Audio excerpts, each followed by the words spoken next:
Ito na anak, dumating na rin sa wakas yung flower na in-order mo. Ngayon lang dumating.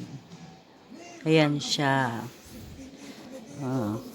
Buksan na natin. So ito di bali yung regalo sa akin ng anak ko nung Valentine's Day. Kaya lang sobrang late. Kasi nagkamali siya ng order. Akala niya na yung order niya. Nailagay. Yung pala, hindi pa pala. Na-confirm yung kanyang order. Kaya, ayan, na-late. Na-late siya ng dating. So, ito buksan na natin. Anong date na ngayon? Ano bang date na ngayon? 19? 18. Sobrang late na. Pero okay lang. Thank you pa rin kasi naalala ko ng aking anak sa Pilipinas. Yung aking panganay na lalaki. So yan, bubuksan ko na siya.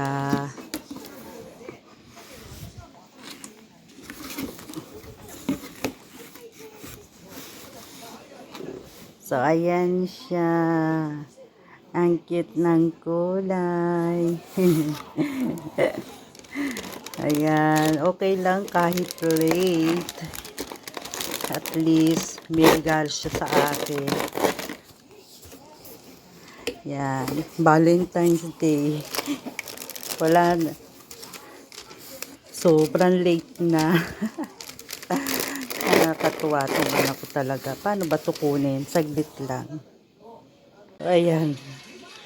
Happy Valentine's, ma. Yan. May ano siya. Yan siya. Ang cute niya. Red. Ang cute. Yan. Thank you, nak.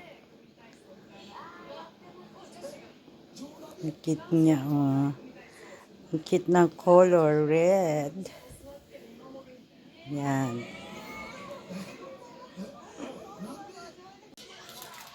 Yun, anak.